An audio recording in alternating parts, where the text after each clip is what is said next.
Hey guys and gals, this is Clayton Clark, or if you know me on YouTube, Alton Soldier here. And I'm doing my video response to, well, it's a video response to the Equipped to Indoors Tasmanian Tiger Trooper Pack giveaway.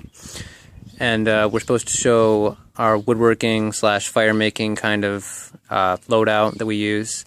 And mine's pretty simple. You could say it's nothing fancy, if you get the pun. But I'll start from small to a large. I'll work my way up. I always have at least 3 ways to start a fire on me. So here's my Zippo, and here's just a Bic lighter. Not actually a Bic, but just a a liquid lighter that you can use. Those are usually pretty dependable. And there's my fire steel on my sheath there. It's always good to have at least 2 ways to start a fire, in my opinion, because if you go to the old cop saying 3 is 2, 2 is 1, 1 is none. And I tend to stick to that, seeing as I'm a criminal justice major and I spend a lot of time with cops. Just as a side note, this cool little blue dragonfly, if you saw that right there, landed on my backpack. Anyways, get back to it. My first small knife that I carry, if you can call it small, is this Bark River Trail Buddy.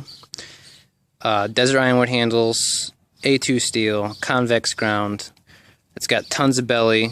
It's got a kind of a small handle, but I have small, I guess medium to small hands. Fits my hands perfectly. Lanyard loop.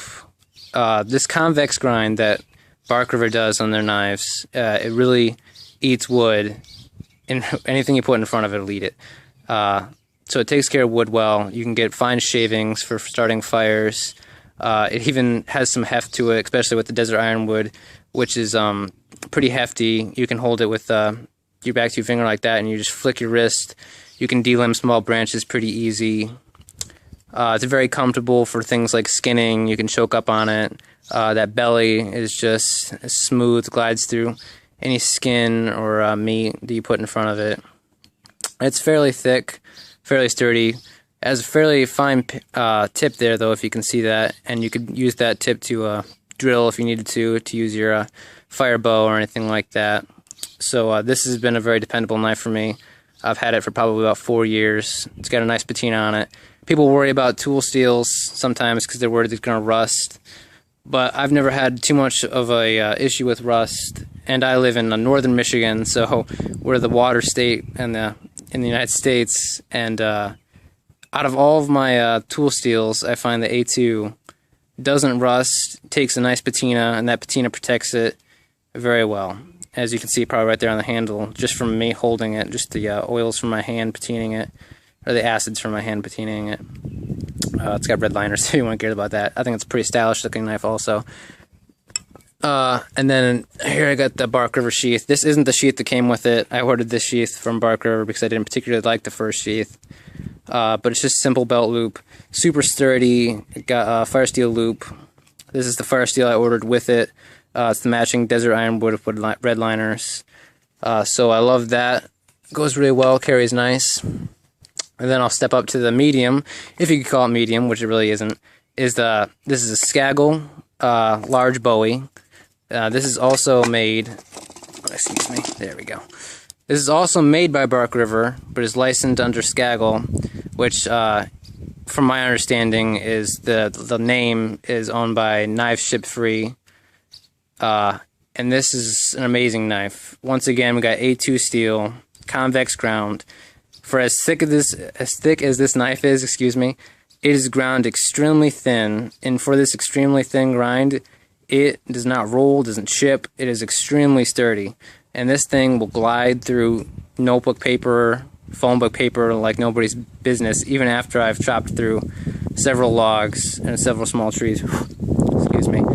Blu-ray B. Here we got sandbar stag handle. I wanted to kind of go out of my box, my comfort zone.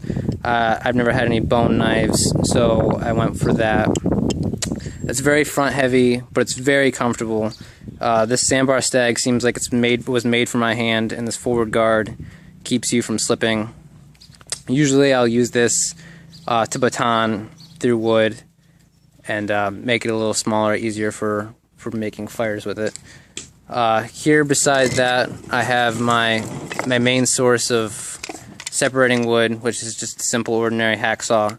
This is from Black & Decker. I haven't gotten too fancy in the world of saws or anything like that, but this will do the job. Sorry, it's hard to keep in frame. This will do the job. I just take a tree down, split it into small parts, and then I'll baton through it with my scaggle there. I don't know if I mentioned this. This is cotton swabs and Vaseline. This is the easiest way I found to carry it, is in a Tic Tac container. It's pretty watertight actually, and then you just pull them from out there, and then you get some cotton swabs. So that's my basic fire/woodworking setup there. I usually backpack or camp with that backpack there. It's Maxpedition Kodiak Gear Slinger. It's a great backpack. The only problem I have with it is that the single strap Gear Slinger style, when you get it weighted down, it sure wreaks havoc on your neck there. So I'm gonna look at getting a new backpack even if I don't win this contest, but it'd be super awesome if I could. Anyways, thank you guys for watching. Thank you, Cup to a Door, for this contest opportunity. And if you have any questions, leave them down there. I'll be happy to answer.